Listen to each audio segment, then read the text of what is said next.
உதயநிதி ஸ்டாலின் துணை முதலமைச்சர் ஆயிடுவாரு அப்படின்னு தொடர்ந்து பேச்சு இருக்கு. அவங்க கட்சிக்காரங்க ரொம்ப ஆர்வமா சொல்லிட்டே இருந்தாங்க. ஒரு ஐஏஎஸ் ஆபிசர் அவரோட மகன் வந்து இடஒதுக்கீட்டுல பெனிஃபிட் ஆயிருக்கிறான், அப்புறம் அவரோட மகனும் அவரோட பேரனும் பெனிஃபிட் ஆயிட்டே வருதுல அர்த்தம் இல்ல. அதாவது இப்போதைக்கு துணை முதலமைச்சர் பதவி இல்லை என்ற அர்த்தம்.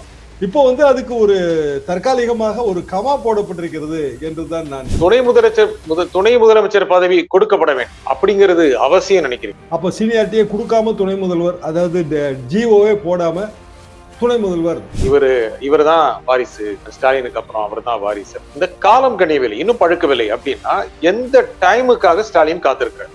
அக்டோபர்லயே கூட உள்ளாட்சி தேர்தல் அறிவிக்கப்படுவதற்கான வாய்ப்பு இருக்கிறது. அப்ப திருப்பி தேர்தல் ஒர்க்குக்கு வந்து கட்சியை வந்து முழுமையா கட்சி எந்திரத்தை தயார்படுத்த வேண்டியது வரும். இப்ப துணை முதல்வருங்கிற பதவியெல்லாம் கொடுத்து வேற வகையான பிரச்சனைகள் சலசலப்புகள் கிளம்பிச்சுன்னா அது பாதிக்கும். இல்ல பொதுவாக வந்து சீனியர் லீடர்ஸ் அவங்க டிசைட் பண்ணும்போதோ அல்லது டிஸ்கஸ் பண்ணும்போதோ நேரடியாக வந்து தலைமையோட ஸ்டாலினோட டிஸ்கஸ் பண்றது தான் அவங்க விரும்புவாங்க. குறிப்பா தொகுதி பங்கீடு மாதிரியான விஷயங்கள். அப்போ உதயநிதிக்கு இப்போ துணை முதல்வர் பதவி கொடுத்தா அப்ப அவருக்கு வந்து ஒரு சீனியர்ஸுக்கு மன வருத்தம் வரும்.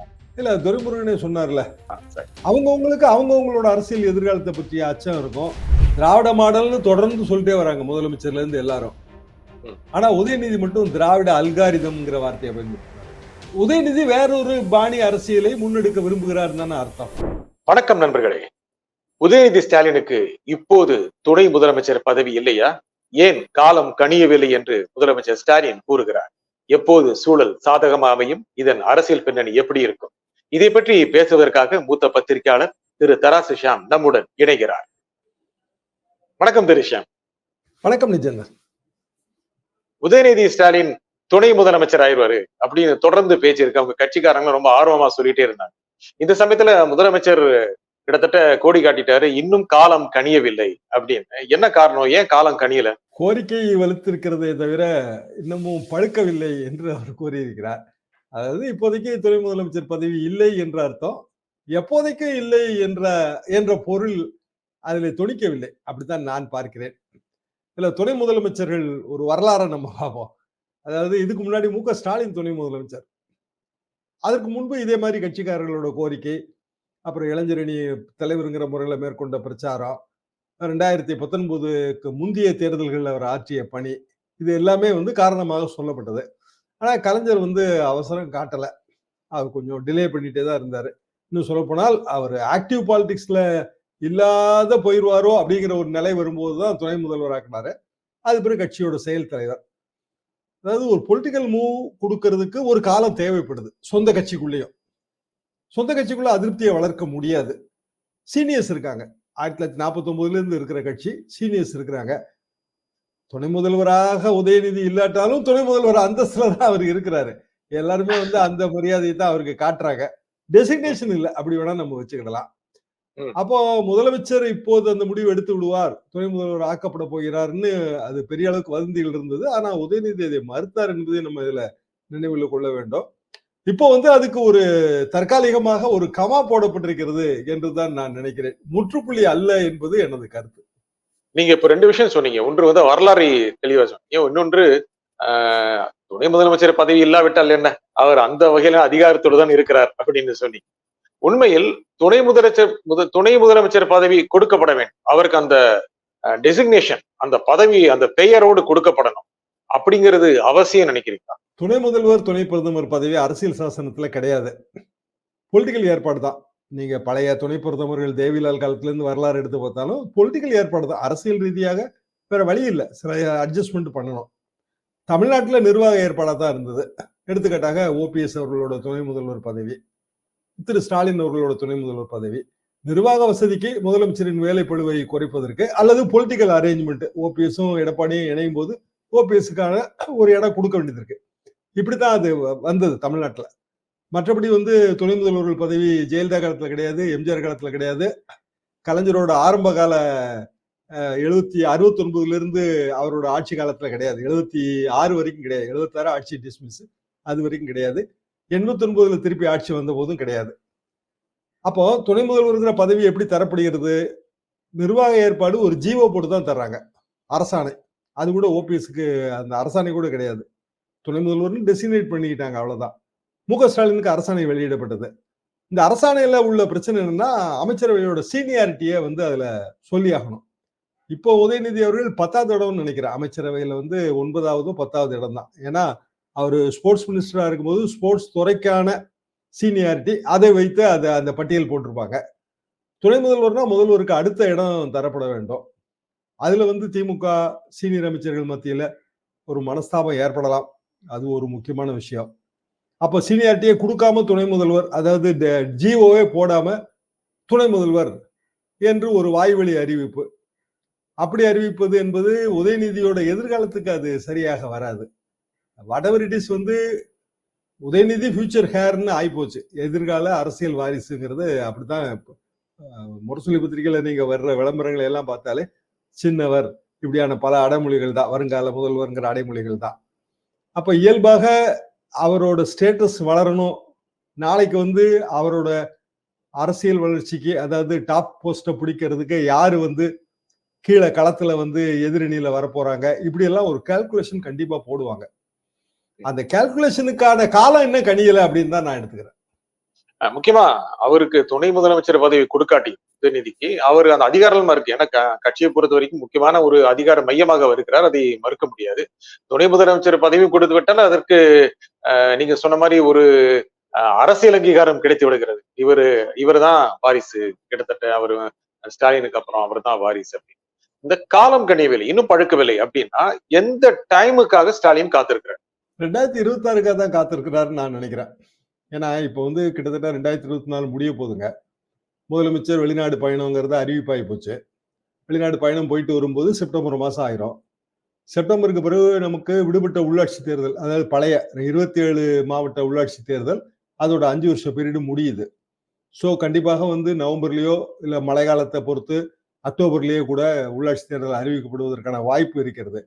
அப்ப திருப்பி தேர்தல் ஒர்க்குக்கு வந்து கட்சியை வந்து முழுமையா கட்சி எந்திரத்தை தயார்படுத்த வேண்டியது வரும். உள்ளாட்சி தேர்தல் ரொம்ப முக்கியம் எந்த கட்சிக்கும். 2026 ஆட்சியை பிடிக்கணும்னா இப்போ வந்து கண்டிப்பாக உள்ளாட்சிகள்ல திமுக அதிக இடங்கள்ல வெற்றி பெறணும். அதுதான் இயற்கையான விஷயமா இருக்கும். அப்போ அதுல உள்ள இன்னொரு பிரச்சனை தொகுதி பங்கீடு. தொகுதி பங்கீடு 234 தொகுதிக்குன்னா தொகுதி வைஸ் நம்ம பிரிச்சிடலாம். 40 பாராளுமன்ற தொகுதிக்குன்னா தொகுதி வைஸ் பிரிச்சிடலாம். உள்ளாட்சி வந்து சதவீதம் தான் கொடுக்க முடியும். இதுல 5%, அதுல 2% கொடுக்கும்போது அது பயங்கரமான பிரச்சனை அது. அப்போ அதெல்லாத்தையும் கவனிப்பதற்கு கண்டிப்பாக உதயநிதி போய்தான் ஆகணும் பல நேரங்கள்ல. இப்போ துணை முதல்வருங்கிற பதவியெல்லாம் கொடுத்து வேற வகையான பிரச்சனைகள், சலசலப்புகள் கிளம்பிச்சுன்னா அது பாதிக்கும் என்கிற வேற வகையான என்ன இருக்கும். ஏன்னா அதாவது இல்ல, பொதுவாக வந்து சீனியர் லீடர்ஸ் அவங்க டிசைட் பண்ணும்போதோ அல்லது டிஸ்கஸ் பண்ணும்போதோ நேரடியா வந்து தலைமையோட ஸ்டாலினோட டிஸ்கஸ் பண்றது தான் அவங்க விரும்புவாங்க. குறிப்பா தொகுதி பங்கீடு மாதிரியான விஷயங்கள். அப்போ உதயநிதிக்கு இப்போ துணை முதல்வர் பதவி கொடுத்தா அப்ப அவருக்கு வந்து ஒரு பாதி தமிழ்நாட்டுல இல்லைன்னா அவருக்கு எந்த இடத்துல இன்ஃபுளுன்ஸ் இருக்கோ அங்க வந்து அவருக்கு நெகோசியேட் பண்ற உரிமை கொடுக்கணும். அது காங்கிரஸ் மாதிரியான கட்சிகளால் எந்த அளவுக்கு வரவேற்கப்படுங்கிறது அடுத்த கட்ட சந்தேகம். ஏன்னா காங்கிரஸ் கட்சிக்குள்ள இப்பவுமே நம்ம நிறைய விஷயம் பாக்குறோம். திமுக கூட்டணிக்கு எதிரான கருத்து ரொம்ப தாராளமா சொல்றாங்க. அது திமுக தலைமைக்கே அது பிடிக்கல. EVKS அதை சப்போர்ட் பண்ணி பேசும்போது EVKSக்கே பெரிய எதிர்ப்பு வந்தது. காங்கிரஸ் இதுல கார்த்தி சிதம்பரத்தோட விமர்சனங்கள் எல்லாம் கடுமையா இருக்கு. அதாவது காங்கிரஸ் கட்சி திமுகவோட கூட்டணி தொடரும்னா இந்தியா கூட்டணி நேஷனல் ஃப்ரண்ட் தான். இப்ப நிறைய இடத்துல நம்ம பாக்குறோம் இந்தியா கூட்டணியில ஆம் ஆத்மி இருக்கு, ஹரியானால இல்ல. அவங்க இல்லைன்னு ஓபனா அனௌன்ஸ் பண்ணிட்டு வேலை பாக்குறாங்க. அப்போ பல நேரங்கள்ல வந்து தேசிய அளவிலான கூட்டணி பஞ்சாப் ஏற்கனவே 2024 தேர்தலே வந்துருச்சுங்க. தேர்தலுக்கு பிறகு வந்து பஞ்சாப்ல பெரிய வெற்றி வந்து ஆம் ஆத்மி கிடைக்கல. டெல்லியில எதிர்பார்த்த வெற்றி கிடைக்கல. ஆனாலும் ஹரியானால தனியா நிக்கணும்னு நினைக்கிறாங்கல்ல. அது ஒரு மாநிலத்துல வந்து தனியா நிக்கணுங்கிற எண்ணம் அந்த மாநில யூனிட்டுக்கு வருது. இது ஒரு சிக்கல். அப்போ இந்தியா கூட்டணி தேசிய அளவிலானது, மாநில அளவுல அவங்கவுங்க வசதிக்கு ஏற்ப கூட்டணி, இப்படியான ஒரு பாலிசியை நோக்கிதான் இது போகுதுங்க. அது நல்லாவே தெரியுது. முக்கியமா நீங்க சொன்னதுல இருந்து நான் கேட்கிறேன், சீனியர்ஸ் 2 தடவை நீங்க அதை சீனியர்ஸுக்கு மன வருத்தம் வரும் உதயநிதிய. ஆனா எல்லா மூத்தவர்களும் அவரை துணை முதலமைச்சர் ஆக்கணும் அப்படின்னு ஒட்டுமொத்தமா பேசுறாங்கல்ல. பேசாதவங்களும் இருக்காங்கன்னு நினைக்கிறீங்களா திமுகல? இல்ல துரைமுருகனே சொன்னார்ல, துணை முதல்வர் பதவி கொடுக்க போறோம்னா யார் வேணாம்னு சொல்ல போறாங்க. அதெல்லாம் பின்னாடி எடுக்க வேண்டிய முடிவுன்னு சூசகமா சொல்றாருல. அது வந்து அவர் நகைச்சுவையா சொன்னதா எடுத்துக்கிட்டாலும், ம், அந்த எண்ணம் வரத்தான் செய்யும். இயல்பாக வரத்தான் செய்யும். அதாவது ம், இதுல சில அமைச்சர்கள் அவங்க அப்படியே வந்து அதை ஏத்துக்கிறாங்க. சில ம், அமைச்சர்களுக்கு சில மனக்குறைகள் இருக்கின்றன. சில ம், அமைச்சர்களுக்கு சரியான துறைகள் இல்லைங்கிற ஒரு எண்ணம் இருக்கு. ம், எடுத்துக்காட்டாக ராஜகண்ணப்பன். அவருக்கு சரியான துறை இல்லைங்கிற ஒரு ஃபீல் இருக்கு. பெரிய ஓட்டு வங்கி உள்ள ஒரு சமுதாயத்தோட ஐகானா இருக்காரு அவரு. ம், இப்படி ம். கட்சிக்குள்ளேயும் வந்து ஆல் ஆர் நாட் வித் என்ன சொல்ல எல்லாரும் சமமான பார்வையில இல்ல. சரி. அவங்கவங்களுக்கு அவங்கவங்களோட அரசியல் எதிர்காலத்தை பற்றிய அச்சம் இருக்கும். அந்த ஓட்டு வங்கியை மெயின்டைன் பண்ண வேண்டிய கட்டாயம் இருக்கும். ஏன்னா சட்டமன்ற தேர்தல் களம் வேற. நாடாளுமன்ற தேர்தல் களத்துல இது எல்லாத்தையுமே மறந்துருவாங்க. அது வந்து ஒரு பெரிய எம்பி கான்ஸ்டிடுவன்சி 6 எம்எல்ஏ. அதனால இங்க குறைஞ்சா அங்க ஈடு கட்டிடலாம். மறந்துருவாங்க. சட்டமன்ற தேர்தல், உள்ளாட்சி தேர்தல் 2லயும் தான் எப்போதுமே வந்து அந்த களத்துல தான் கசப்புகள் வந்து கூடும்.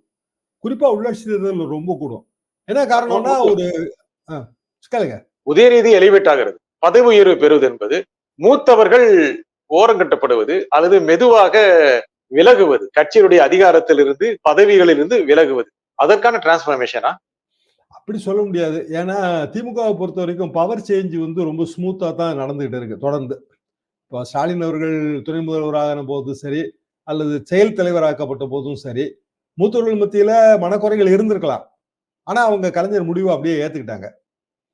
அப்படித்தான் இப்பவுமே ஏத்துக்குவாங்க. ஆனா செயல் திரு தலைவர் ஸ்டாலின் ஆகும்போது ஐயா மன்னிக்கணும். செயல் தலைவர் ஆகும்போது கலைஞர் முழு அதிகாரத்திலேயோ அது நினைவோடு இருந்தாராங்கிறது சந்தேகம் தானே. ஸ்டாலின் செயல் அவரு தலைவர் ஆகும்போது. நீங்க சொல்றது சரிதான். ஸ்டாலின் செயல் தலைவராக்கப்படும் போது கலைஞர் அவர்கள் ஆக்டிவ் பாலிடிக்ஸ்ல கொஞ்சம் இல்ல. ஆனா அதுக்கு முன்னாடி துணை முதல்வராக்கப்படும் போது வந்து கலைஞர் ஆக்டிவ் பாலிடிக்ஸ்ல தானே இருந்தாரு. ஆமா, ஆமா. துணை முதல்வர் பதவிக்கு அடுத்தாப்புல செயல் தலைவர் வரும்போது அது நேச்சுரலா போயிடுச்சு. சரி, சரி. அது பெரிய விஷயம். துணை முதல்வர்ங்கிறது செயல் தலைவரை விட வந்து அதிகார ரீதியாக அது அந்தஸ்து கூடுன பதவி. சோ சரி, துணை சரி. முதல்வர் செயல் தலைவர் ஆகிறதுல வந்து பிரச்சனை கிடையாது. சரி, சரி. சரி, உதயநிதி சரி. அவர்கள் இப்போ இப்போ அவரோட அவரை பொறுத்த வரைக்கும் அவரோட அரசியல் களம் என்ன? சில வருடங்களாக இளைஞரணி தலைவர். ஓரிரு தேர்தல்கள்ல பெரிய அளவுக்கான வெற்றிக்கு உதயநிதியோட பிரச்சாரம் காரணங்கிற பரவலான உணர்வு. கட்சிக்குள்ள இருக்கிற 50 வயசுக்கு கீழானவர்கள், அதாவது நடுமட்ட தலைவர்கள் உதயநிதி பக்கம் தான் இருக்காங்க. அவருக்கு ஆதரவு அதிகம். சிம்பிள் ரீசன் என்னன்னா அவரால் அந்த கிரௌடு புல்லிங் அவரால் பண்ண முடியுது. நீங்க சாலையோர கூட்டங்கள், தெருமுனை கூட்டங்கள் எல்லாம் பாத்தீங்கன்னா உதயநிதியோட விஷுவல்ஸ்ல இயல்பான கூட்டம் இருக்கு. பல காரணங்கள் இருக்கலாம். அவர் சினிமா நட்சத்திரமாகி அரசியலுக்கு வந்தது ஒரு காரணமா இருக்கலாம். இல்ல ஒரு யங் பர்சன் அவர் பேசுறது அது ஒரு காரணமா இருக்கலாம். இன்னொன்னு அவரு வழக்கமான திராவிட பாணி பேச்சுல இல்லாம ஸ்ட்ரைட்டா வந்து ஜனங்களோட பேசுற மாதிரி இருக்கு. ம், ம். அவர் சாதாரண மொழியில ஜனங்களோட பேசுற மாதிரி. உதாரணமா அந்த செங்கல் எடுத்துட்டு வந்து இதுதாங்க எய்ம்ஸ் என்று சொல்வது. இப்படி வந்து வேற மாதிரி அவர் கிரௌட ரியாக்ட் பண்றாரு. இன்டராக்ஷன் வித் கிரௌடு அவரு ரொம்ப டிஃபரெண்டா அதை ஹேண்டில் பண்றாரு. என்ன காரணம் அப்படின்னா திமுகல வந்து ஒரு பாரம்பரியம் இருக்கும். அண்ணா காலத்துல இருந்து நான் பேசுறேங்கம்பாங்க. அந்த பேச்சோட ஸ்டைலும் அண்ணா காலத்து ஸ்டைலா இருக்கும். நல்லா கவனிச்சீங்கனாலே தெரியும். ஆமா, ஆமா, ஆமா, கலைஞர் காலத்துல இருந்து பேசுறேங்கிறவங்களோட ஸ்டைலும் கலைஞர் ஸ்டைலா இருக்கும். ஆமா. நிறைய பேர் அந்த குரல்ல கூட அந்த கலைஞர் குரலை இமிட்டேட் பண்ண முயற்சி பண்ணுவாங்க. இது உச்சரிப்பு, அப்படிதான் வருங்க. ஆமா. இப்ப பாவனை. எம்ஜிஆர் காலத்துல ஒரு திரைப்பட ரசிகர் எம்ஜிஆர் வழியில் தானே வந்திருப்பாங்க. அதுக்கு பின்னாடி வந்த பல ஹீரோஸ் பாத்தீங்கன்னா சண்டை படம், ஆக்ஷன் படம் இப்படிதானே வந்திருப்பாங்க. ஆமா, இது ஆமா. வந்து இயல்புதான். அப்போ இப்போ உதயநிதி அவருக்கு பின்னால இருக்கிறவங்க அவங்களோட அரசியல் பாணி அதை யோசிச்சு பாத்தீங்கன்னா அது ம். வந்து நிச்சயமா கலைஞர் பாணியில இருந்து மாறுபடுது, ஸ்டாலின் பாணியில இருந்து மாறுபடுது. சோ சரி, சரி. உதயநிதியோட ஒரு பாணி, உதயநிதியை பின்தொடர்பவர்கள். ம், ம். பழைய சித்தாந்தத்தை விட்டுறக்கூடாது அப்படின்னு சொல்லித்தான் அவர் வந்து பல நேரங்கள்ல வந்து அவர் வைக்கிற கருத்துகள் பெரிய அளவுக்கான சர்ச்சையெல்லாம் ஏற்படுத்துது. சமீபத்திய சர்ச்சை வந்து சனாதனம். ஆமா. அப்ப உதயநிதியுமே வந்து பழைய திராவிட பாரம்பரியம், திராவிட சித்தாந்தம், திராவிட மாடல் இதுக்குள்ள இருக்க வேண்டிய ஒரு கட்டாயம் இருக்கும்போது அவர் அதை மீற நினைக்கிறதுக்கான ஒரு சின்ன உதாரணமாக நான் எதை பார்த்தேன்னா, திராவிட மாடல்னு தொடர்ந்து சொல்லிட்டே வராங்க முதலமைச்சர்ல இருந்து எல்லாரும். ம். ஆனா உதயநிதி மட்டும் திராவிட அல்காரிதம்ங்கிற வார்த்தையை பயன்படுத்தினாரு. அல்காரிதம் வந்து டிஃபரெண்ட் தென் மாடல். மாடல்ங்கிறது ஆமா. நமக்கே தெரியும். அது ஒரு ஒரு மாதிரி தான். திராவிட மாதிரி தான். ம். அல்காரிதம்ங்கிறது ஒரு எண்ட் ரிசல்ட் நோக்கிய ஸ்டெப்ஸ். ஒரு ம். அதாவது முடிவு இதுன்னு நம்ம முன்கூட்டியே டிசைட் பண்ணிட்டு, அந்த முடிவை, அந்த இலக்கை அடைவதற்கு சின்ன சின்ன படிக்கட்டுகளை வந்து வகுப்பது. அந்த படிக்கட்டுகளோட ம். தொகுப்பு தான் அல்காரிதம். சிறப்பு. ம். அப்போ திராவிட அல்காரிதம்ங்கிறதே வேற திராவிட மாடல்ல இருந்து. ம். ஆனா ம். அதுக்கு ம். பிறகு உதயநிதி அவர்கள் அந்த வார்த்தையை பயன்படுத்தல.